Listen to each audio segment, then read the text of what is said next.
26번부터 풀어보도록 할게요. 26번 미숙아에게 보육기를 적용할 때 유의사항으로 옳은 것에 대해서 물어보고 있거든요. 그럼 1번부터 보도록 할게요, 여러분. 보육기 밖에서 체중을 측정한다고 나오는데요.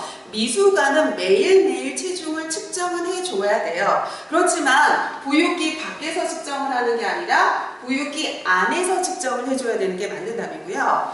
다음에 보육기 안의 습도를 낮게 유지한다고 하는데 습도를 높게 유지해줘야 되는 거죠. 호흡기가 건조한 상태이기 때문에 이 습도를 높여줘가지고 호흡을 하도록 도와줘야 되는 상태거든요. 그렇기 때문에 이 습도를 어떻게 해줘야 되는 거냐면 55에서 65%까지 이렇게 높여줘야 되는 거고요. 다음에 3번에 보시면 보육기를 사용하기 전에 미리 보온해 둔다라고 하는데요. 미숙아는 체온 조절 능력이 미약한 상태거든요. 그렇기 때문에 체온 조절 능력이 미약하기 때문에 보육기를 사용하기 전에 보육기의 온도를 30에서 32도씨 정도로 미리 보온해 두고 그리고 난 다음에 이제 미숙아를 여기 안에 이렇게 넣어준다고 생각하시면 되는 거죠.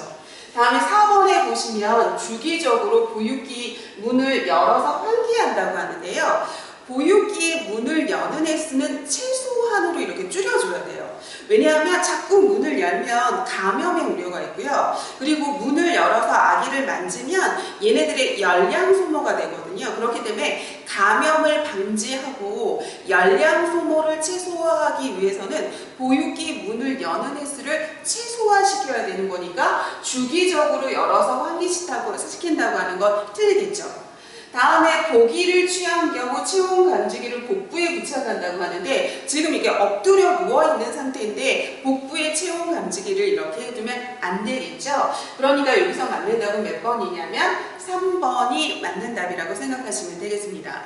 그리고 우리 보육기는 2시간마다 이렇게 점검을 해줘야 되는 거고요. 그리고 매일매일 청소해줘야 되는 거고 그리고 보육기 안의 산소 농도를 30에서 40% 정도로 유지하는 것도 중요한 간호라고 할 수 있습니다. 그래서 우리 26번 봤고요. 다음 이제 27번 풀어보도록 하겠습니다.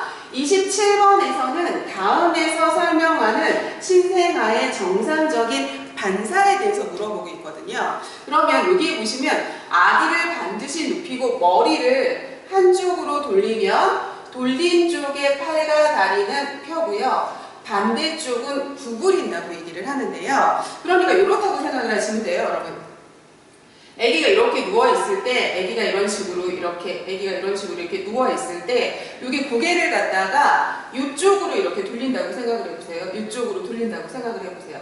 그럼 이쪽의 팔과 다리는 이쪽에 이렇게 피고요. 다음에 이쪽 반대편에 이 팔과 다리는 이렇게 구부린다고 생각하시면 되거든요. 그래서 일종의 이렇게 펜싱 자세 같은 자세를 취한다고 생각하시면 되겠어요. 그래서 이렇게 돌린 쪽의 팔과 다리는 펴고 다음에 반대쪽의 팔과 다리는 이렇게 구부리는 동작을 하는 건 뭐냐면 긴장성 목 반사 토닉 넥 리플렉스라고 얘기를 하죠. 그래서 답은 5번이라고 보시면 되고요. 다음에 여기 나오는 모로 반사라고 하는 건 호응 반사라고도 얘기를 하는데요. 큰 소리나 아니면 갑작스러운 그렇게 신체 위치 변화를 할 때 아기가 놀란 반응을 나타내는 거거든요. 그래서 이 모로 반사라고 하는 건 호응 반사라고도 얘기를 하는데 호응 반사라고도 얘기를 하는데 이렇게 호응하는 자세를 취해준다고 생각을 하시면 되거든요.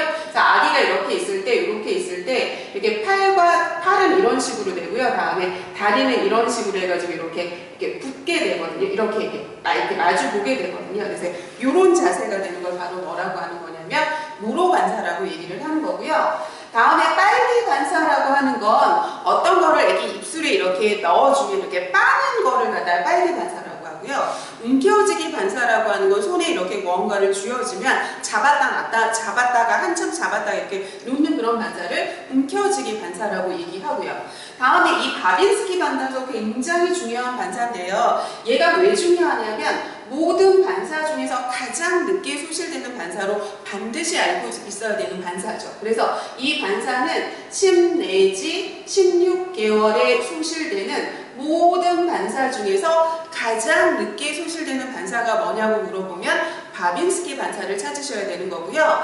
이 반사라고 하는 건 뭐냐면 이렇게 발가락이 이런 식으로 있을 때 이렇게 이렇게 있을 때 이렇게 발가락이 이렇게 있다고 생각을 하시면 아기를 갖다가 발뒤꿈치에서 이런 식으로 이렇게 자극을 주면 이렇게 손가락으로 이렇게 자극을 시키면 이 발가락이 이렇게 쫙 벌어지면서 과신전을 시키는 그런 걸 갖다가 뭐라고 하는 거냐면 바빈스키 반사라고 생각하시면 되겠습니다. 그래서 우리 27번까지 풀어봤고요. 다음은 28번 풀어보도록 하겠습니다.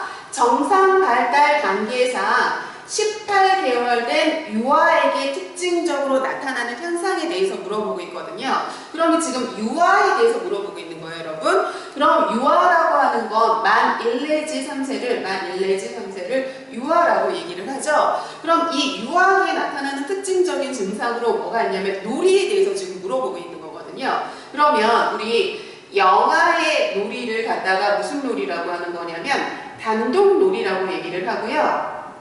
다음에 여기에서 나온 유아의 놀이를 갖다가 무슨 놀이라고 얘기를 하는 거냐면 평행 놀이라고 우리가 얘기를 하거든요. 그럼 단독 놀이라고 하는 건 뭐냐면요, 여러분. 옆에 아이가 있어도 다른 장난감을 가지고 따로 각자 노는 걸 갖다가 단독 놀이라고 얘기를 하고요.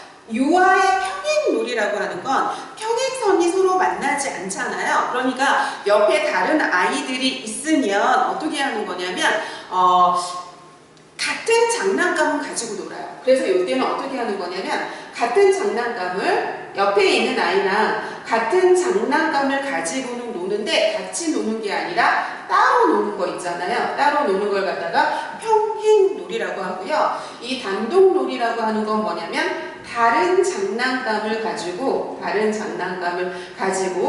따로 각자 이렇게 노는 걸 갖다가 우리 뭐라고 하는 거냐면 단독놀이라고 하거든요. 그래서 유아기 놀이의 굉장히 특징적인 놀이는 평행놀이예요. 옆에 이렇게 아이들이 같은 또래의 아이들이 있다 하더라도 같이 노는 게 아니라 같은 종류의 장난감을 가지고 노는데 서로 만나지 않는 평행성처럼 같이 노는 건 아니고 따로 노는 게 바로 이 평행놀이라고 하거든요. 그러니까 친구 옆에서 같은 장난감을 가지고 따로 혼자 노는 놀이를 우리 평행놀이라고 얘기합니다. 그래서 여기서 답은 5번이라고 부르시면 되겠습니다. 다음은 29번 풀어보도록 할게요.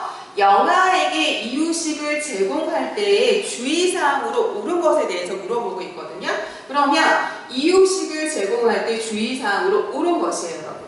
그럼 이유식은 6개월부터 시작을 하는 거잖아요. 그때 치아가 나타나기 시작을 하죠. 그래서 이유식은 6개월부터 시작을 하는 건데 3개월부터 시작한다고 하니까 틀렸고요.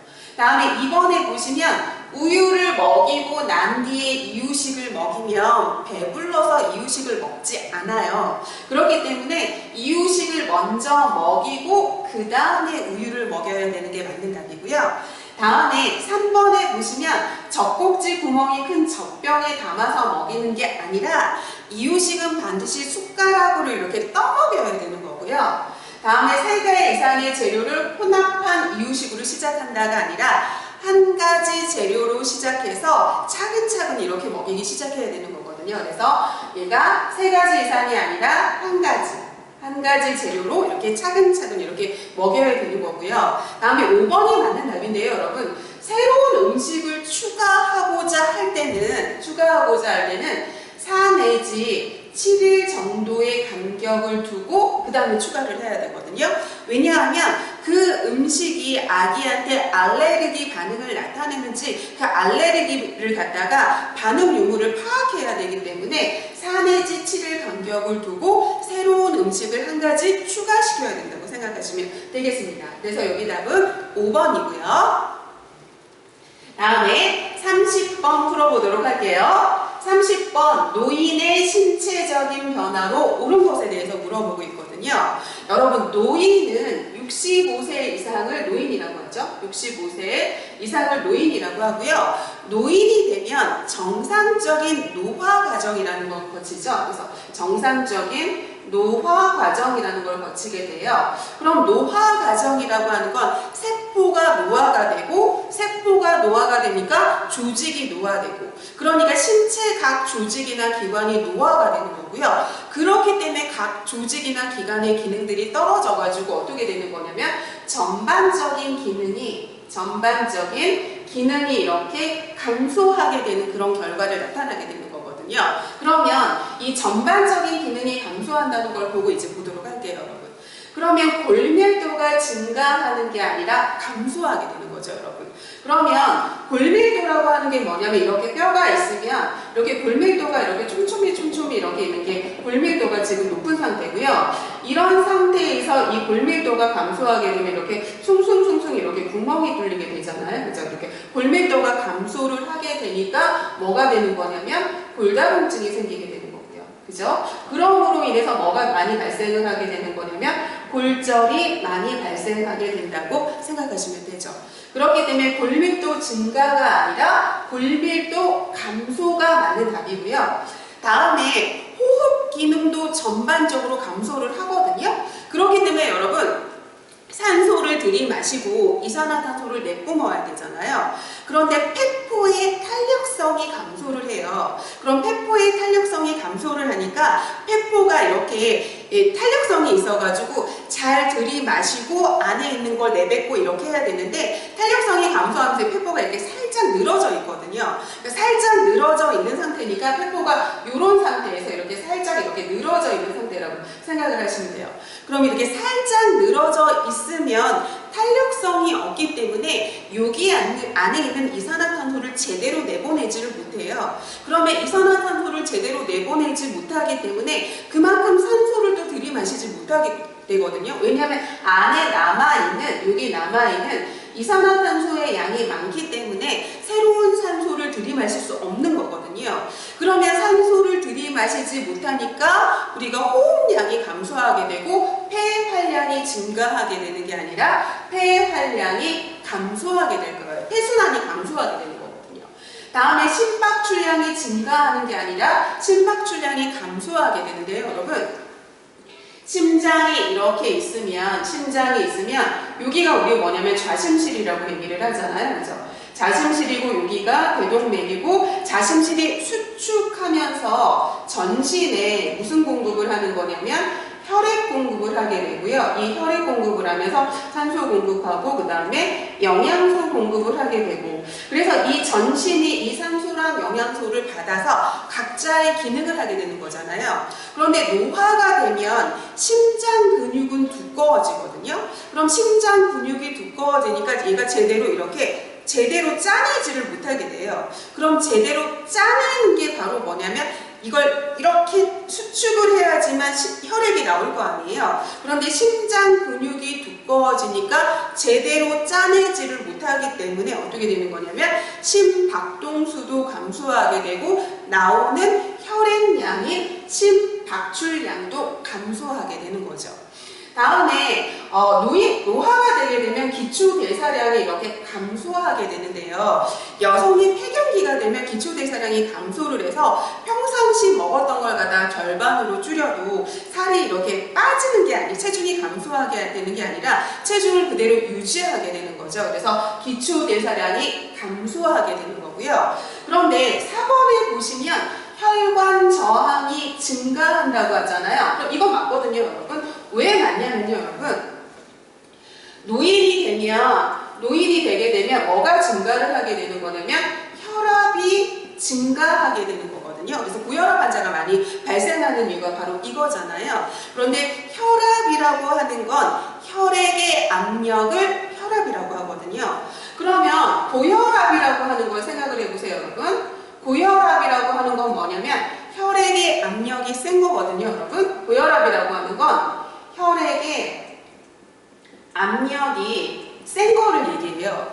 그러면 혈액이 이렇게 혈액이 가는데 얘가 굉장히 센 압력으로 막 이렇게 간다고 해보세요. 이렇게 계속. 그럼 이렇게 센 압력으로 가게 되면 말초에서 받는 혈관 쪽에서는 굉장히 센 압력으로 오기 때문에 말초 혈관의 저항은 이렇게 커지게 되는 거거든요. 왜냐하면 이 끝에서 이 말초에서 받는 거는 여기서 굉장히 센 압력으로 오기 때문에 여기에서 이걸 받아내는 그 저항력은 이렇게 증가하게 되는 거거든요. 그렇기 때문에 혈관 저항은 증가를 하는 거죠. 고혈압으로 인해서. 그래서 맞는 답은 4번이라고 보시면 되겠습니다. 다음에 31번 보도록 하겠습니다. 31번에 보시면 치매 후기 단계에 있는 노인이 같은 질문을 반복할 때의 대처법에 대해서 물어보고 있어요, 여러분. 그러면 치매 후기 단계잖아요, 그죠? 그렇기 때문에 인지 능력이 많이 이렇게 저하된 상태인 거죠. 이럴 때 같은 질문을 반복을 할 때는 그걸 설득하거나 뭐 이렇게 해주는 게 아니라요, 주의를 환기시켜주는 거거든요. 그래서 같은 질문을 반복한다 그러면 주의를 환기시켜준다고 생각을 하시면 돼요. 그래서 이렇게 다른 방향으로 이렇게 관심을 전환시켜준다고 생각을 하시면 되죠. 관심을 전환시켜준다고 생각하시면 되거든요. 그래서 이렇게 손뼉을 이렇게 딱 쳐가지고 관심을 전환시킨다던가, 아니면 이 치매 그 어르신이 좋아하는 노래를 이렇게 같이 부른다던가 해가지고 환기시키고 관심을 다른 곳으로 전환시키는 게 가장 좋다고 생각하시면 되겠습니다. 그래서 주의를 환기시키고 관심을 전환시키는 방법으로 손뼉치기나 좋아하는 노래 같이 부르기거든요. 그러니까 대상자가 좋아하는 노래를 함께 불러서 관심을 다른 곳으로 이렇게 전환시키는 방법이 가장 좋은 방법이라고 생각하시면 되겠습니다. 다음은 32번 풀어보도록 할게요. 32번에 보시면 고갑성 요실금이 있는 노인을 돕는 방법으로 옳은 것에 대해서 물어보고 있잖아요. 여러분, 요실금이라고 하는 건 자신의 의지와 상관없이 소변이 배출되는 걸 갖다가 요실금이라고 하죠. 그런데 앞에서 보시면 고갑성 요실금이래요. 그럼 이거 바로 뭐냐면 복부에 압력이 증가를 해서 자신의 의지와 상관없이 소변이 배출되는 걸 고갑성 요실금이라고 하죠. 그럼 이 요실금일 때 가장 중요한 건 바로 뭐냐면 골반 근육 강화 운동인 케겔 운동을 하는 게 가장 좋은 거잖아요. 그래서 여기 골반 근육 강화 운동인 케겔 운동이라고 하죠. 무슨 운동이냐고 하냐면 케겔 운동이라고 얘기를 하잖아요. 그래서 이렇게 항문을 조였다 풀었다 조였다 풀었다 하는 이 케겔 운동을 해가지고 이 골반 근육을 이렇게 크기를 이렇게 키워줘가지고 이렇게 튼튼하게 잡아주는 역할을 하게 하는 게 가장 좋은 방법이고요. 그리고 난 다음에 좋은 방법은 뭐냐면 요의가 있을 때마다 건기를 대주는 게 아니라 어떻게 해주는 거냐면 규칙적인 간격으로 배뇨 훈련을 해줘야 되는 거죠. 배뇨 훈련. 규칙적인 간격으로 배뇨 훈련을 해준다는 건 어떤 의미냐면요, 여러분. 화장실을 스스로 갈 수 있는 사람인 경우에는, 대상자인 경우에는 2~3시간 간격으로 이렇게 규칙적으로 이렇게 화장실에 가서 배뇨하면 되는 거고요. 만약에 움직일 수 없는 부동 상태의 그 대상자라면 규칙적인 간기로 이렇게 경기를 해주면 되는 거거든요. 그래서 요의가 있을 때마다 해주는 게 아니라 규칙적인 간격으로 변기를 대준다고 하니까 여기서 틀린 답이고요. 다음에 요실금이 있는 대상자 같은 경우에는 자꾸 이렇게 자신의 의지랑 상관없이 소변을 배출하니까 수분 섭취량을 줄이는 경우가 굉장히 많은데요. 수분 섭취량을 줄이면 오히려 비뇨기계 기능이 무너지거든요. 그렇기 때문에 수분을 제한하는 게 아니라 수분 섭취를 오히려 더 많이 해야 되는 거고요. 요실금이 있다고 해서 침상 안정을 할 필요는 없는 거고요. 요실금이 있다고 해서 진정제를 복용할 필요는 없는 거죠. 그러니까 가장 중요한 운동이 골반 근육 강화 운동, 케겔 운동을 하는 게 정답이라고 생각하시면 되겠습니다. 다음은 33번 풀어보도록 할게요. 33번에 보시면 다량의 구토를 한 다음에 다음과 같은 증상이 나타날 때 해줘야 될 그 간호법에 대해서 물어보고 있거든요. 그러면 가장 먼저 해줘야 되는 걸 물어보고 있어요. 다량의 구토를 하고 난 다음에. 그러면 이 증상이 차고 축축한 피부, 다음에 비뇨 저혈압이 나타났대요. 그럼 이게 바로 뭐냐면 이게 쇼크의 증상이 지금 나타나고 있는 거잖아요, 여러분. 쇼크라고 하는 게 우리 바로 뭐냐면 우리 저혈량성 쇼크라고 하는 거 알고 계셔야 되잖아요.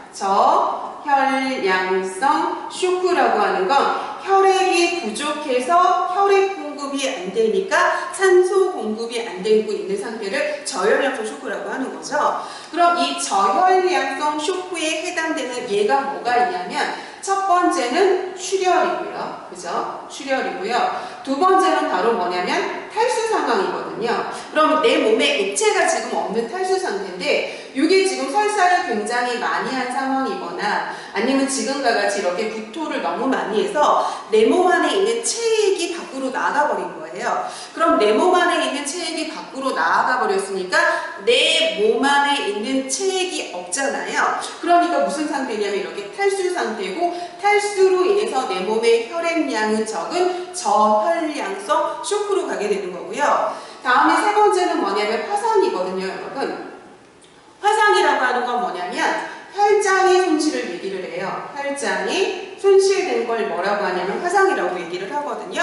그러면 우리 혈장을 다시 한번 살펴보면 혈액이 이렇게 있을 때 여기 밑에 가라앉는 걸 갖다가 우리 뭐라고 하냐면 혈구라고 얘기를 하고요. 이렇게 위에 액체인 혈액이 뜨게 되잖아요. 그럼 이 액체인 혈액이 뜨게 되는 걸 우리 뭐라고 하는 거냐면 혈장이라고 얘기를 하거든요. 그럼 혈장은 액체예요. 그런데 지금 화상은 이 액체가 지금 손실한 거예요. 액체. 그럼 액체가 손실을 했으니까 저혈량성 쇼크로 가게 되는 거거든요. 그래서 저혈량성 쇼크의 예는 반드시 알아두셨으면 좋겠는데 출혈이나 설사나 구토 같은 탈수 상황 아니면 혈장을 손실한 화상과 같은 상황이 저혈량성 쇼크로 가게 되는 거고요. 쇼크가 되니까 내 몸에서 혈액이 막 빠져나가고 있는 상황이니까 차고 축축한 피부가 될 테고요. 다음에 우리 어떻게 되는 거냐면 내 몸에서 혈액이 빠져나가니까 어떻게 되는 거냐면 얘가 혈압이 떨어지겠죠, 여러분. 혈액의 양이 많을 때 고혈압이 되는 거고요. 혈액의 양이 적으면 저혈압이 되는 거거든요. 그럼 출혈이 되고 있는 상황이니까 내 몸에 혈액의 양은 적을 거예요. 그럼 혈액의 양이 적으니까 저혈압이 되고 이 저혈압이 어떻게 되는 거냐면 이 쇼크의 가장 중요한 바이탈 사인 증상이라고 생각하시면 되죠. 다음에 비호흡되고 그래서 호흡 빨라지고요. 다음에 어떻게 되는 거냐면 맥박도 빨라지는데 얘가 강하게 빠르게 되는 게 아니라 약하게 빠르게 되는 게 이게 특징이죠. 그래서 이 쇼크일 때 바이탈 사인은 반드시 외우셔야 되는데 체온 뚝 떨어지고요. 다음에 맥박 빨라지는데 약하고 빠르게 뜨는 거고요. 호흡 빨라지고요. 혈압은 뚝 떨어지는데 이 혈압이 뚝 떨어지는 게 쇼크의 가장 중요한 바이탈 사인의 그 증상이라고 생각을 하시면 되거든요. 그럼 보시다시피 차고 축축한 피부, 비호흡, 저혈압이 나타나서요. 혈압이 뚝 떨어졌죠. 그럼 얘는 지금 쇼크를 얘기를 하고 있는 거거든요. 쇼크를 얘기하고 있어요. 그럼 쇼크라고 하는 건 뭐냐면 지금 산소 공급이 안 되고 있는 상황을 쇼크라고 얘기를 하죠. 그럼 산소 공급이 안 됐을 때 가장 문제가 되는 건 뇌죠. 뇌의 산소 공급이 5분 이상 지연이 되면 뇌세포는 파괴가 되고 한 번 파괴된 뇌세포는 재생이 안 되잖아요. 그렇기 때문에 이때 의사나 간호사한테 보고하러 간 그 시간이 5분 이상이 지체되면 뇌세포는 파괴하게 되거든요. 그러니까 이런 쇼크일 때 가장 먼저 해야 될 거 물어보고 있잖아요. 그럼 가장 먼저 해야 될 건 뭐를 해줘야 되는 거냐면 쇼크 체위를 취해주는 거죠. 그래서 가장 먼저 해야 될 건 쇼크 체위를 취해주는 건데 이 쇼크 체위라고 하는 게 뇌에 산소 공급을 하게 하는 체위죠. 그래서 이렇게 취해주는 거잖아요. 그래서 여기 있는 혈액이 밑으로 내려오고 이렇게 가고 여기 있는 심장에 있는 혈액이 이렇게 가서 뇌로 무슨 공급을 하게 하는 거냐면 혈액 공급이 되게 하고 이 혈액 공급을 하게 해서 뇌에 산소를 공급하게 해주는 체위가 바로 쇼크 체위거든요. 그러니까 이 쇼크 체위라고 하는 건 바로 뭐냐면 머리를 낮춰주고 다리를 올려주는 체위가 되는 거죠. 그러니까 1번에 보시면 다리를 올려준다가 바로 쇼크 체위라고 생각하시면 되겠습니다. 다음에 쇼크인데 위세척할 필요 없고요. 쇼크이면 지금 저체온 상태예요. 저체온 상태면 담요로 보온을 해줘야 되지 냉요법을 해주면 안 되고요. 쇼크인데 하지 마사지 해주는 거 아니고 다음에 식염수 투여할 필요 없는 거거든요. 그러니까 답은 쇼크 체위를 취해준다니까 답은 1번이라고 고르시면 되겠습니다. 다음은 34번 풀어보도록 하겠습니다. 여러분 34번에 보시면 자동 심장 충격기에서 심장 리듬을 분석합니다 하고 나왔어요, 여러분. 심장 리듬을 분석합니다는 음성 지시를 들었대요. 그럼 그 다음에 해야 할 행동으로 옳은 걸 물어보고 있거든요. 그럼 여러분, 우리 제세동기가 도착을 했어요. 제세동기가 도착을 하면 맨 처음에 어떻게 해야 되는 거냐면 전원을 켜는 거죠. 전원 켜고 그 다음에 어떻게 해주는 거냐면 패드를 부착해 주는 거잖아요. 그죠? 패드를 부착해 주죠. 그래서 패드 어떻게 부착해 주죠, 여러분? 이렇게 있을 때, 이렇게 대상자가 이렇게 있으면 여기가 왼쪽이라고 생각하고 여기가 오른쪽이라고 생각을 하시고 여기가 바로 쇄골이에요, 여러분. 쇄골. 그러면 여기 쇄골 아래에다가 이렇게 부착을 하고요. 그죠? 여기다 부착을 하고 쇄골 아래에다가 부착을 하고 그 다음에 여기 이렇게 보면 왼쪽에는 여기 유방에는 여기 겨드랑이 선에다가 이렇게 부착을 하게 되는 거잖아요. 그럼 여러분 전원도 켜고 패드도 부착을 했어요. 그러면 이 패드에게 전원을 부착했기 때문에 약한 전류가 흐르면서 지금 환자의 심장 리듬을 분석하는 거거든요. 그래서 여기서 약한 전류가 흐르면서 지금 심장 리듬을 지금 분석을 하는 거예요, 여러분. 그럼 패드 전원 켜고 패드 부착해서 심장 리듬을 분석한다는 건 약한 전류가 지금 환자한테 흐르고 있는 상태거든요. 그럼 전류가 흐르고 있는 상태니까 지금 응급조치를 하던 그 응급구조원도 대상자한테 이렇게 몸을 이렇게 떼야 되는 거고요. 좀 물러서야 되는 거고 주변에 있는 사람들에게도 물러나 주세요, 물러나 주세요 하고 얘기해야 되는 거고요. 다음에 얘가 심장 리듬을 분석을 했으면 제세동이 필요합니다 이렇게 하고 나오거든요. 그럼 얘가 제세동이 필요합니다, 제세동이 필요합니다 하고 얘기를 하고 난 다음에 제세동 버튼을 눌러주세요 하고 나오거든요. 그럼 여러분 지금 패드를 부착해서 심장 리듬을 읽을 때도 약한 전류가 흘렀잖아요. 그런데 내가 제세동 버튼을 누르는 순간 아주 강력한 전기가 대상자한테 흐르기 때문에 이때도 어떻게 줘야 되는 거냐면 대상자에서 몸을 좀 띄고 난 다음에 주변에게 물러나 주세요, 물러나 주세요 해야 되는 거죠. 그래서 이때 어떻게 되는 거예요? 주변에게 물러나 주세요 하고 얘기를 해주는 거고요. 그리고 난 다음에 어떻게 해주는 거냐면 전원 버튼을 누르는 거죠. 전원 버튼 누르고 그리고 이게 지금 자동으로 이렇게 충전될 때 그 기간 동안에 어떻게 해야 되는 거냐면 가슴 압박과 인공호흡을 멈추지 않고 해줘야 되는 거라고 생각하시면 되겠습니다. 그래서 지금 심장 리듬을 분석한다는 건 대상자에게 지금 약한 전류가 흐르고 있는 상태이기 때문에 응급구조를 하는 사람도 이렇게 대상자에게 이렇게 떨어져 있어야 되는 거고 주변 사람에게도 물러나 주세요, 물러나 주세요 하고 얘기해야 되는 거거든요. 그렇기 때문에 대상자에게 손을 떼고 물러난다. 약한 전류가 대상자에게 흐르고 있는 상태이기 때문에 그렇다고 생각하시면 되겠습니다. 그래서 답은 4번이고요.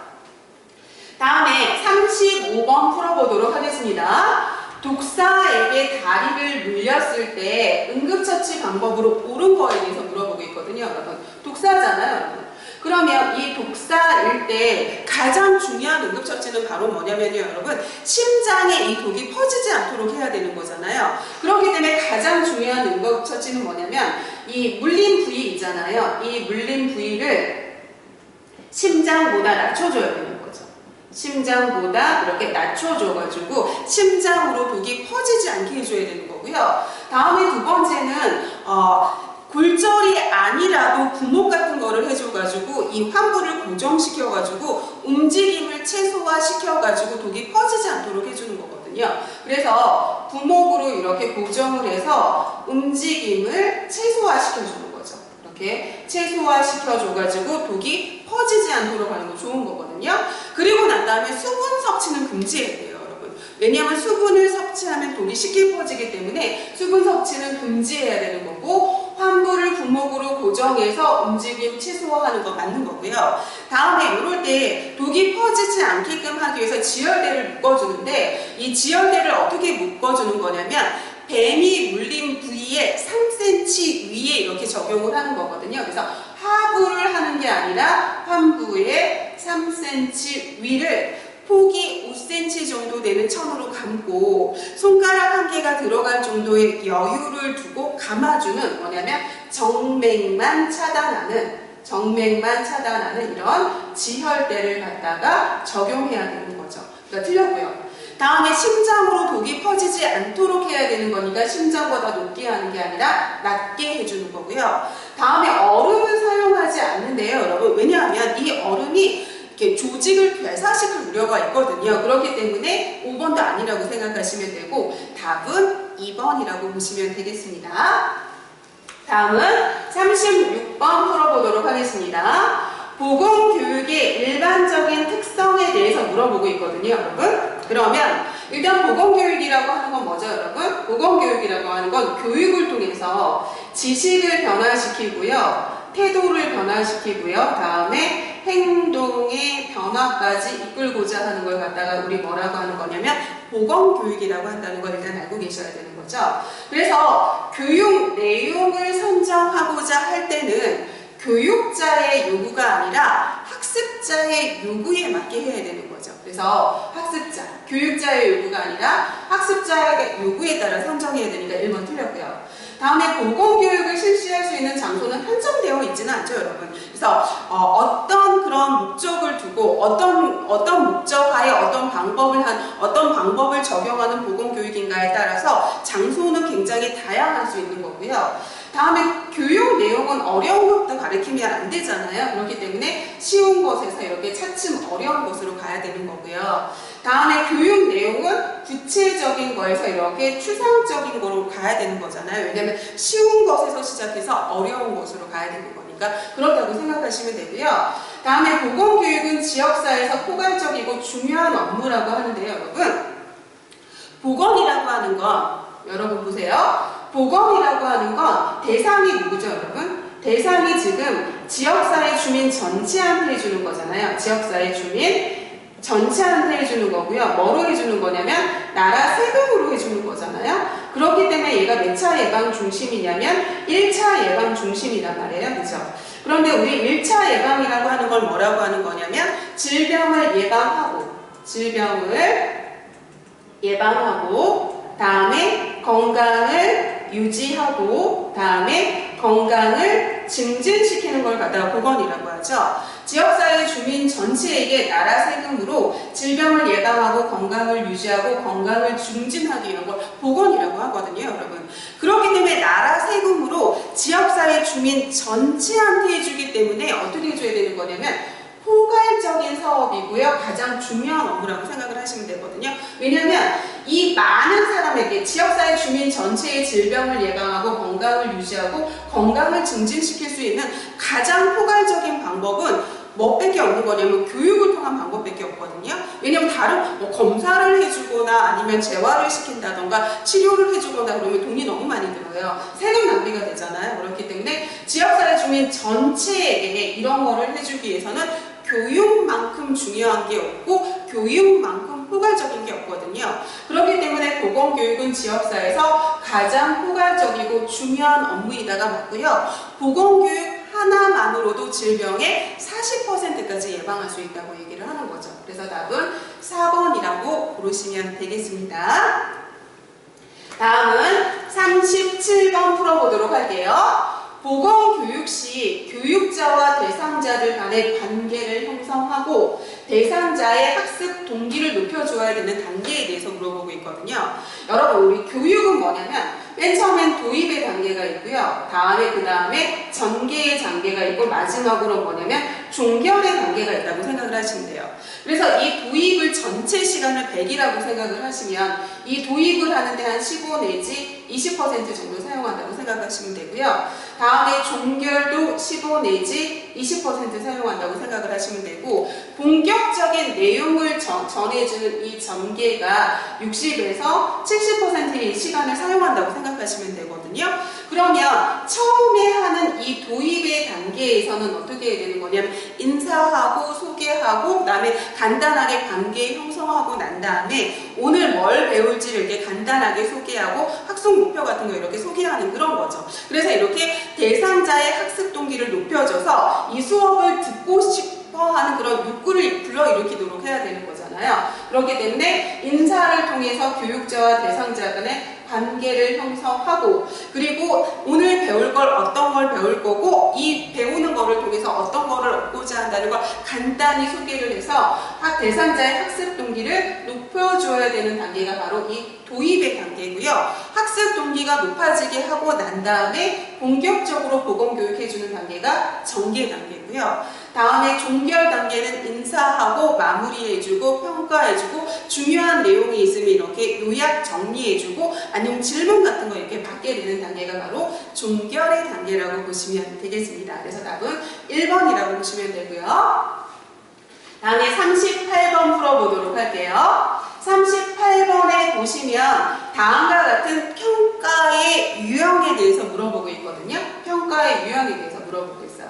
그러면 문제를 읽어볼까요, 여러분? 초등학생에게 심폐소생술을 교육을 했대요. 교육을 하고 난 다음에 평가 기준 점수인 80점 이상의 학생에게 이렇게 수료증을 발급을 했대요. 그럼 이걸 갖다가 우리 무슨 평가라고 하는 거냐면 절대평가라고 얘기를 하거든요, 여러분. 우리 평가가 두 가지가 있는데 여러 가지 평가가 있지만 이렇게 있어요. 뭐가 있냐면 절대평가라고 하는 게 있고요. 절대평가라고 하는 게 있고 다음에 무슨 평가라고 있냐면 상대평가라고 하는 게 있거든요.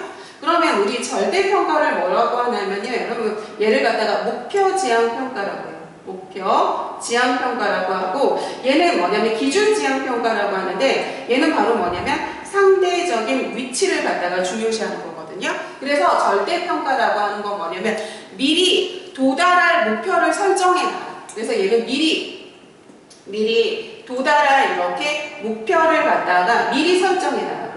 미리 설정해 놓고 난 다음에 교육이 끝났잖아요. 그럼 이 도달할 목표를 달성했는지를 목표 달성도를 평가를 하는 거거든요. 그러면 80점 이상에게 수료증을 주겠다고 미리 이렇게 목표를 설정해 놓은 거죠. 그렇기 때문에 얘는 바로 뭐냐면 절대평가라고 생각을 하시면 되거든요. 그런데 상대평가라고 하는 건 뭐냐면 미리 목표를 설정해 주는 게 아니라 상대적인 위치에 따라서 달라지는 거거든요. 그러면 80점 이상한테 수료증을 주려고 했는데 거기 대상자가 지금 10명이 이렇게 참여를 했는데 10명이 참여를 했는데 80점 이상이 한 명도 없어요, 여러분. 그러면 여기서 가장 1등이 바로 뭐냐면 70점이었어요, 여러분. 1등이 70점이었어. 그러면 지금은 이거는 80점에 도달하지 못했지만 상대적인 위치는 1등이거든요. 그럼 이 사람한테 지금 뭐냐면 수료증을 주는 걸 갖다가 상대평가라고 얘기를 하고요. 다음에 만약에 이 절대평가는 80점이라는 이 기준을 정해놨으면 미리 목표 달성도를 갖다가 정해를 놨으면 이 80점에 미치지 못하는 사람, 도달하지 못하는 사람한테는 수료증을 주지 않는 거를 갖다가 절대평가라고 얘기를 하거든요. 그래서 미리 도달할 목표 80점을 정해놓고 이것의 이상을 수료한 학생, 그러니까 목표를 달성한 학생에게 수료증을 주는 건 절대평가, 목표지향평가라고 얘기를 합니다. 그래서 답은 1번이라고 고르시면 되겠습니다. 다음은 39번 풀어보도록 하겠습니다, 여러분. 노인 환자에게 인슐린 주사 방법을 교육한 후 환자 스스로가 안전하고 정확하게 인슐린 주사를 수행하는지 평가하기 위한 방법이거든요. 여러분 만약에 당뇨병 환자에게 인슐린 주사를 갖다가 교육하는 방법으로 가장 좋은 걸 물어보면 시범이었을 거예요, 여러분. 그런데 여기서 키포인트는 뭐냐면 교육한 후에 얘가 키포인트거든요, 여러분. 그러면 보건교육을 종료하고 난 다음에 그러니까 얘처럼 종료 후에 이렇게 평가하는 방법을 우리 뭐라고 하는 거냐면 관찰법이라고 얘기를 하거든요. 시범을 통해서 교육을 했어요. 교육을 했으면 교육이 종료하고 난 다음에 그 대상자들이 이걸 잘 따라하는지를 관찰해 보면 되는 거거든요. 그래서 보건교육을 종료한 후에 평가하는 방법을 관찰법이라고 하니까 답은 1번이라고 부르시면 되겠습니다. 그럼 여러분 평정법은 뭘까요, 여러분? 만약에 평정법은 바로 뭐냐면 숫자 같은 거로 이렇게 표시하는 걸 평정법이라고 하거든요. 만약에 수업 만족도를 갖다가 조사를 한다. 한다. 그러면 1, 2, 3, 4 뭐 이런 거에서 내 만족도가 몇 점인가에 좀 뭐 3점에 체크한다던가 뭐 4점에 체크한다던가 아니면 아주 좋음, 보통 뭐 이런 거 있잖아요. 그런 식으로 하는 걸 우리 뭐라고 하냐면 평점법이라고 얘기를 하고요. 다음에 질문지법이라고 하는 건 서면으로 이렇게 질문하는 걸 갖다가 질문지법이라고 얘기를 하고요. 다음에 구두질문법이라고 하는 건 뭐냐면 말로 이렇게 질문하는 걸 갖다가 구두질문법이라고 하고요. 여기서 말하는 지필검사라고 하는 건 여러분들이 잘 알고 있는 필기시험을 얘기를 하는 거죠. 우리 국가고시 같은 필기시험을 지필검사라고 하고요. 그러니까 답은 1번이라고 고르시면 되겠습니다. 다음은 40번 풀어보도록 하겠습니다.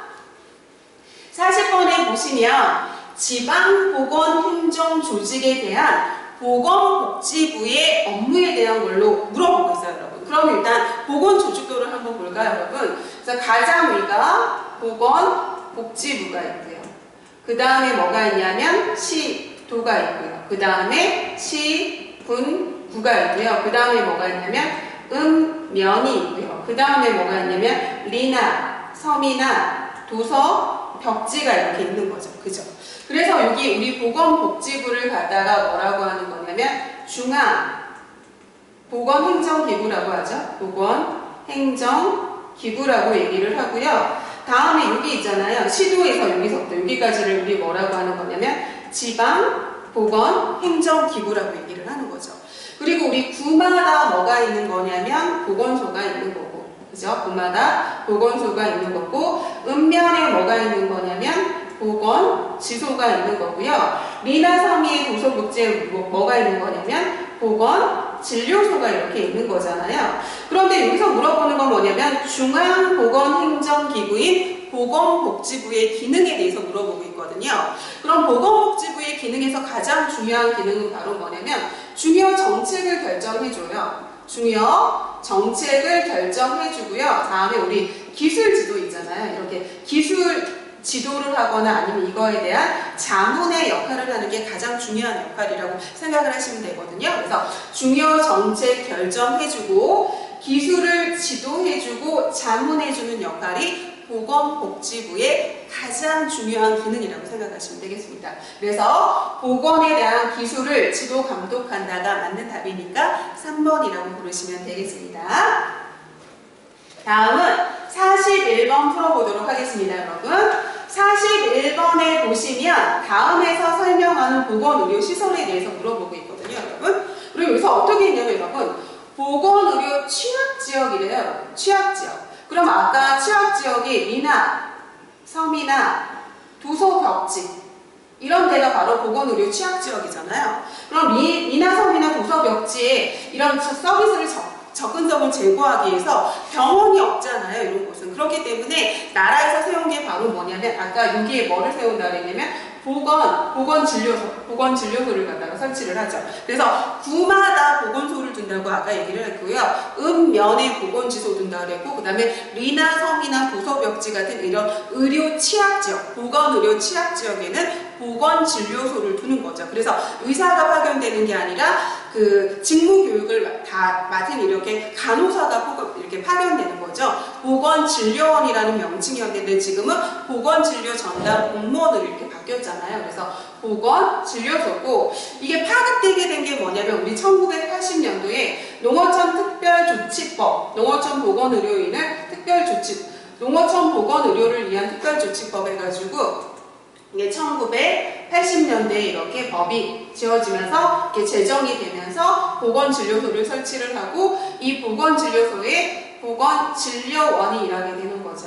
이 보건진료원이 간호사고요. 그죠? 그런데 이 보건진료원이 지금 보건진료 전담 공무원으로 이렇게 명칭이 이렇게 바뀌었죠. 그죠? 그래서 답은 보건진료소라고 보시면 되겠습니다. 다음은 42번 보도록 할게요, 여러분. 42번에 보시면 보건의료 체계의 구성 요소 중 인력, 시설, 장비, 지식 및 기술의 범주로 분류되는 걸 물어보고 있어요, 여러분. 그러면 우리 보건의료의 체계의 구성 요소는 5가지가 있어요, 여러분. 보세요, 여러분. 5가지가 있는데 이렇게 인력이잖아요, 인력. 이걸 갖다 우리 뭐라고 하는 거냐면 인적 자원이라고 얘기하거든요. 인력. 다음에 이렇게 시설 장비 같은 걸 우리 뭐라고 하는 거냐면 이걸 갖다가 물적 이렇게 자원이라고 물적 자원이라고 얘기를 하고요. 다음에 이런 지식 같은 거, 기술 같은 거 있잖아요. 그럼 이걸 갖다가 우리 뭐라고 하는 거냐면 얘를 갖다가 지적 자원이라고 하거든요.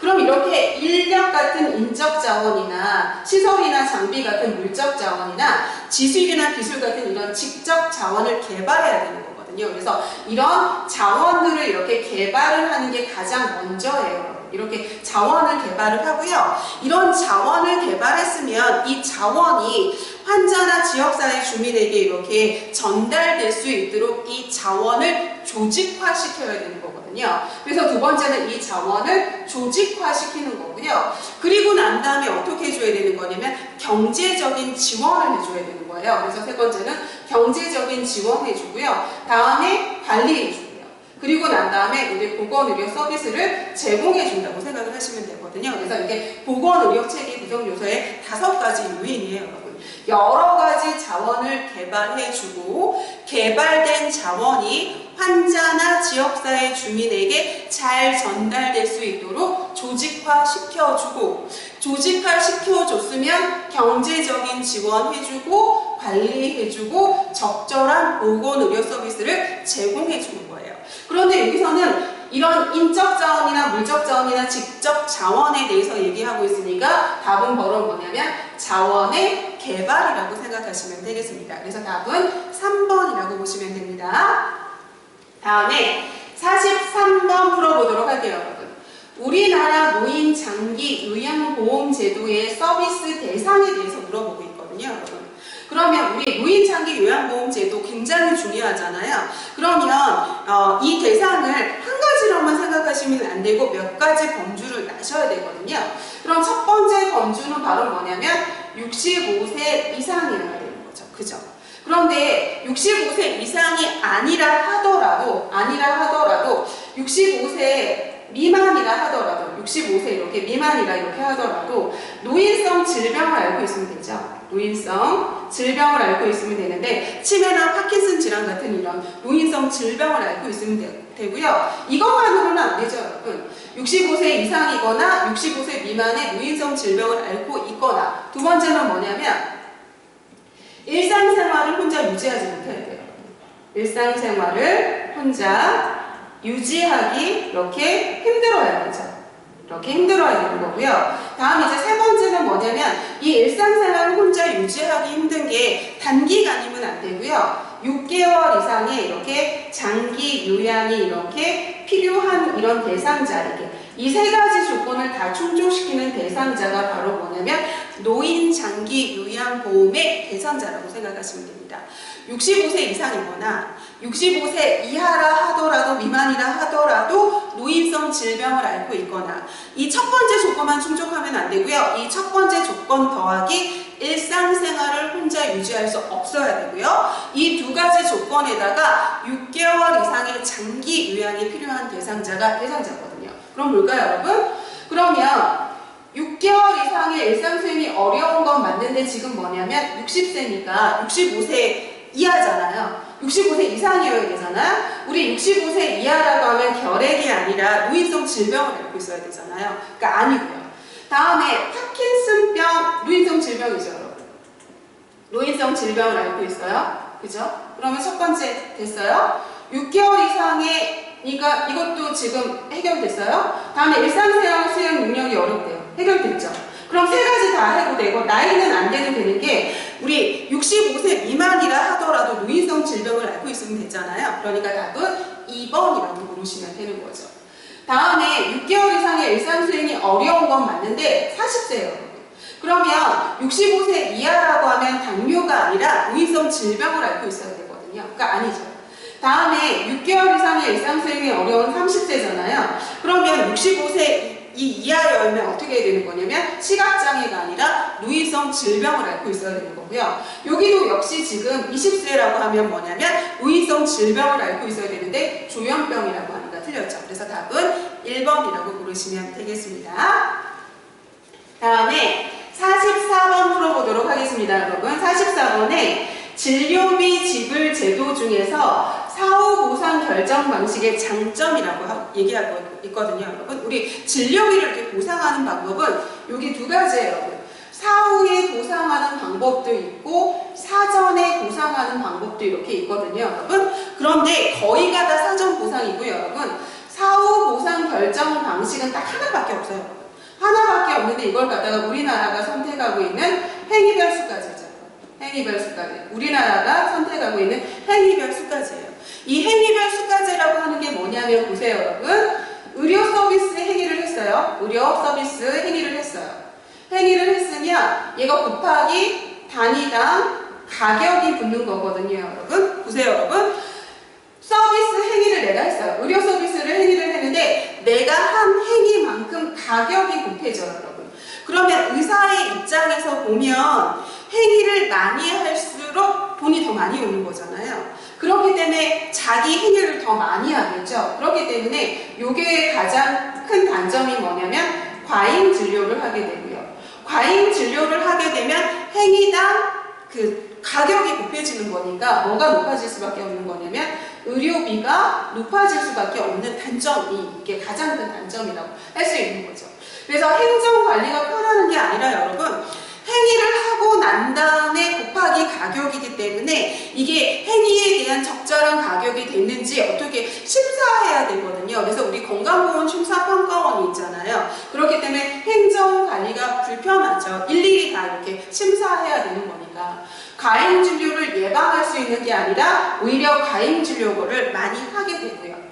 다음에 예방 중심이 아니라 과잉 진료를 하게 되면 의료비가 높아지게 되잖아요. 그러니까 이건 바로 뭐냐면 의료원이 해당이 되는 거잖아요, 여러분. 그래서 우리나라는 보건이 발달한 나라가 아니라 의료가 발달한 나라잖아요. 그럼 의료가 발달한 건 치료가 발달한 거고요. 보건이 발달한 건 예방이 발달한 거거든요. 그래서 우리나라는 행위별 수까지를 선택하고 있고 이렇게 예방 중심이 아니라 예방 중심이라고 하는 건 뭐냐면 사회보장형 이런 데서 선택하고 있는 거죠. 그래서 이렇게 인두제 같은 거 있잖아요. 영국 같은 거 이런 데. 여기서 예방 중심으로 하는 게 바로 뭐냐면 사회보장용에서 예방 중심을 하고 있죠.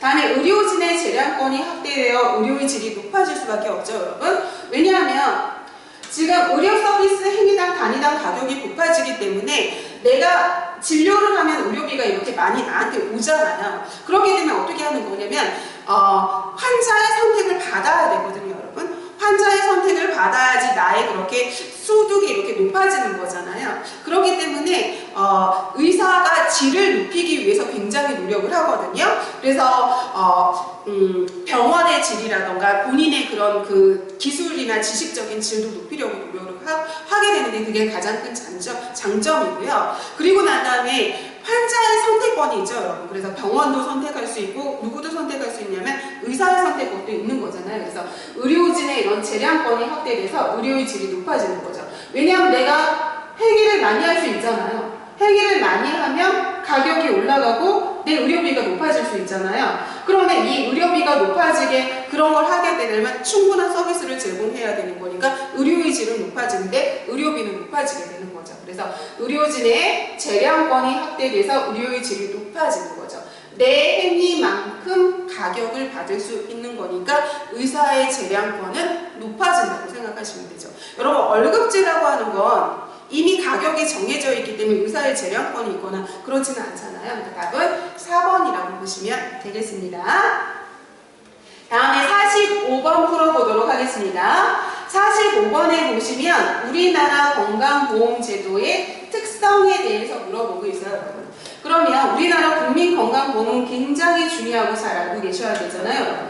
그러면 보험자는 국민건강보험공단 맞고요. 다음에 가입자는 누굴까요, 여러분? 가입자는 직장 가입자도 있고, 그죠? 다음에 또 누가 있는 거냐면 지역 가입자도 이렇게 있는 거죠, 그죠? 다음에 본인의 선택에 따라서 임의로 가입할 수 있는 게 아니라 얘가 강제 가입되죠. 강제로 이렇게 가입이 되죠. 내가 선택을 안 하고 싶다고 하는 게 아니라 강제로 가입하게 되고요. 다음에 보험 가입 금액의 한도 내에서 보장받을 수 있는 게 아니라 이 국민건강보험제도의 가장 큰 특징이 바로 뭐냐면요, 여러분. 얘가 소득에 따라서 차등 부과되죠, 여러분. 그래서 소득이 높은 사람은 보험료가 높고, 다음에 소득이 낮은 사람은 보험료가 낮잖아요. 그렇게 때문에 소득에 따라서 이 금액이 차등 부과되게 되거든요. 그런데 차등 부과된다고 해서 혜택이 이렇게 절반으로 줄어드는 게 아니라 이 혜택은 어떻게 하는 거냐면 균등수에 받거든요, 여러분. 균등수에 받거든요. 그렇기 때문에 내가 낸 그 금액이 한도 내에서 보장을 받는 게 아니라 내가 아무리 적게 냈다 하더라도 혜택은 균등하게 받게 되는 거거든요. 그러니까 틀렸고요. 다음에 모든 보건의료 서비스의 보험급여가 제공이 되는 게 아니라 국민건강보험도 급여 항목이 있고 비급여 항목이라는 게 있거든요. 그래서 모든 게 이렇게 적용이 되는 게 아니고요. 다음에 개인의 위험의 정도나 계약의 영역에 따라서 보험료가 부과되는 거, 이거는 국민건강보험이 아니라 우리 사적으로 드는 보험 있잖아요. 그래서 뭐 이렇게 그 사적으로 우리가 드는 무슨 흥국화재라던가 뭐 삼성보험이라던가 이런 것들, 그런 것들이 개인의 위험 정도나 계약료에 따라서 보험료가 부과되는 거지, 이거는 국민건강보험은 뭐냐면 소득 수준에 따라서 차등 부과되죠. 개인의 위험 정도나 계약 내용에 따라서 보험료가 부과가 되는 게 아니라 소득 수준에 따라서 차등 부과된다고 생각하시면 되니까 답은 1번이라고 부르시면 되겠습니다. 다음에 46번 풀어보도록 하겠습니다. 46번에 보시면 고도 20 내지 30km의 대기층인데요, 여러분. 보세요. 여기가 이렇게 대지예요, 여러분. 대지고, 그 다음에 여기가 바로 뭐냐면 대기죠, 여러분. 그런데 여기가 지금 뭐냐면 여기가 20 내지 30 이렇게 킬로미터의 이런 대기층에 이렇게 존재를 한대요. 그럼 이 20 내지 30km의 대기층에 존재하는 걸 우리 뭐라고 하는 거냐면 오점층이라고 얘기를 하거든요. 그런데 이 오점층이 뭐를 하는 거냐면 여러분, 태양열이 이렇게 쏟아지잖아요. 그럼 이 태양열 중에서 자외선이 있는데 이 자외선에 안 좋은 자외선이 있잖아요. 그래서 이 오점층이 유해한 자외선을 갖다가 얘를 이렇게 흡수해주는 역할을 하거든요. 그러니까 오존층이 유해한 생물체에 유해한 자외선을 흡수해줘가지고 인간이나 이렇게 동식물을 갖다가 보호해주는 역할을 하는 게 바로 오존층이에요. 이런 오존층이거든요. 그런데 우리 자동차 배기가스에서 나오는 질소 그 화합물이나 아니면 우리 스프레이 같은 거에서 나오는 그 프레온가스 같은 게 있잖아요. 그런 것들이 바로 뭐냐면 이 오존층을 갖다가 파괴시키거든요. 그럼 오존층을 파괴하면 해로운 자외선을 막아주지 못하잖아요. 흡수해주지 못하잖아요. 그렇기 때문에 이렇게 인간이나 이렇게 동식물에게 오는 자외선이 이렇게 양이 많아지게 되는 거죠. 유해한 자외선을 이렇게 흡수하지 못하니까. 그럼 그게 그대로 이렇게 오게 되면서 어떻게 되는 거냐면 인간과 동식물에게 굉장히 해로운 영향을 미치게 되는 게 바로 이 오존층이 파괴됐을 때 나타나는 거라고 생각하시면 되겠습니다. 답은 2번이라고 부르시면 됩니다. 다음에 47번 풀어보도록 할게요, 여러분. 다음에서 설명하는 대기오염 현상에 대해서 물어보고 있거든요. 그럼 여러분, 공장이나 자동차 배기가스에서 배출된 산화물이 대기 중에서 산화되었대요. 그래서 지상으로 떨어져가지고 생태계도 교란시키고 산림도 황폐화시키고 철지 구조물을 부식시킨대요. 그럼 이 산화된 비가 내리는 거잖아요. 이걸 갖다 우리 뭐라고 하는 거냐면 산성비라고 얘기를 하죠. 산성비라고 하는 건 우리 pH 5.6 이하의 비를 갖다가 산성비라고 하는데, 이 산성비는 어떻게 하는 거냐면 식물의 성장도 파괴하고요, 산림도 황폐화시키고요, 그 다음에 수질을 산성화시켜가지고 어류의 그 어패류 있잖아요. 그런 어류의 생존을 갖다가 이렇게 방해를 해서 생태계 교란시키고, 다음에 이렇게 철제라던가 이렇게 철제 구조물이라던가 아니면 석조 건물이라던가 의류 같은 거를 갖다 이렇게 부식시키게 해가지고 재산상의 피해 같은 것도 주게 되고, 그 다음에 인간에게 이렇게 호흡기 질환을 일으키기도 하는 게 바로 이 산성비라고 생각하시면 되겠습니다. 그래서 답은 1번이라고 보시면 되고요. 다음에 48번 풀어보도록 하겠습니다, 여러분. 어패류를 먹은 다음날 설사, 복통, 구토, 발열 같은 것을 호소할 때 지금 식중독의 종류에 대해서 물어보고 있거든요. 그럼 여러분, 식중독의 종류에서 여러분 어패류가 나오잖아요. 여러분, 이렇게 회라던가 아니면 이런 어패류가 나오면 무조건 비브리오 식중독 찾으셔야 되거든요. 그래서 어패류, 회 이런 거를 생식했을 때 먹는 걸 갖다가 뭐라고 하는 거냐, 무조건 어패류랑 해가 나오면 무조건 비브리오 식중독 찾으셔야 돼요, 여러분. 그래서 답은 5번이라고 부르시면 되겠습니다. 다음에 49번 볼게요, 여러분. 도시의 하수 처리 방법을 순서로 옳은 거에 대해서 물어보고 있거든요. 그럼 여러분, 하수 처리잖아요. 우리 하수. 그러면 상수라고 하는 건 뭐라고 하는 거냐면 먹는 물을 상수라고 얘기를 하고요. 다음에 하수라고 하는 걸 뭐라고 하는 거냐면 우리 사용한 물을 갖다가 하수라고 얘기를 하죠. 그래서 상수 처리 방법도 있고 하수 처리 방법도 있거든요. 그럼 이 하수를 처리하는 방법을 우리 뭐라고 하는 거냐면 예비 처리, 다음에 본 처리, 다음에 온이 처리, 이렇게 세 가지 순서로 가는 거거든요, 여러분. 그래서 예비 처리, 본 처리, 온이 처리로 가는 거거든요. 그런데 이 예비 처리가 바로 뭐냐면 스크리닝 해주고요. 다음에 뭐 해주는 거냐면 침사해주고 그 다음에 침전해주는 거죠. 그래서 사용한 물이기 때문에 얘가 굉장히 더러운 것들이 이렇게 많잖아요. 그러니까 그런 것들을 걸러주면 스크리닝 해주고 가벼운 물질 가라앉혀주고 큰 물질 이렇게 가라앉혀주는 거죠. 그래서 이게 예비 처리가 스크리닝, 침사, 침전이고요. 본 처리라고 하는 건 바로 뭐냐면 생물학적 처리를 해주는 거거든요. 생물학적 처리를 해주는 건데 이게 바로 뭐냐면 살수여상법을 해준다던가 아니면 활성온이법을 해준다던가 활성온이법을 해준다던가 이렇게 해주는 거죠. 그래서 이 살수여상법이라고 하는 건 이거잖아요, 여러분. 이렇게 하수가 이렇게 있어요. 하수가 있어요. 그러면 만약에 호기성 처리균을 한다. 그럼 호기라고 하는 건 뭐냐면 산소를 좋아하는 균이거든요. 그럼 산소를 좋아하는 환경을 만들어줘야 돼요. 그럼 이렇게 뚜껑을 열어가지고 이렇게 산소가 들어가게 해주고요. 그리고 난 다음에 여기다 뭐를 해주는 거냐면 이렇게 살수를 해주죠. 물을 갖다가 이렇게 계속 뿌려주는 거예요. 그러면 여기가 지금 뚜껑이 열려있으니까 여기 산소가고요. 다음에 살수가 돼가지고 물이 막 뿌려지니까 여기가 뭐가 되는 거냐면 산소가 계속 이렇게 가게 돼가지고 여기 있는 균을 갖다가 이 사용한 그 하수를 갖다가 처리해주는 걸 살수여상법이라고 하고요. 여기 탱크 이름이 여상이에요. 그래서 살수여상법이라고 하고 다음에 여기에 균인데 여기에 균을 갖다가 넣어주는데 이 균이 바로 뭐냐면 활성온이 라는 이 균을 갖다가 넣어줘가지고 호기성 세균을 넣어줘가지고 처리해주는 방법도 있는 게 바로 뭐냐면 활성온이법이거든요. 그리고 난 다음에 이 온이를 갖다가 뭐라고 하는 거냐면 찌꺼기라고 하거든요. 그래서 이 찌꺼기인 온이를 처리해주는 방법이 이게 하수 처리 방법이라고 생각하시면 돼요. 그래서 예비 처리, 본 처리, 온이 처리.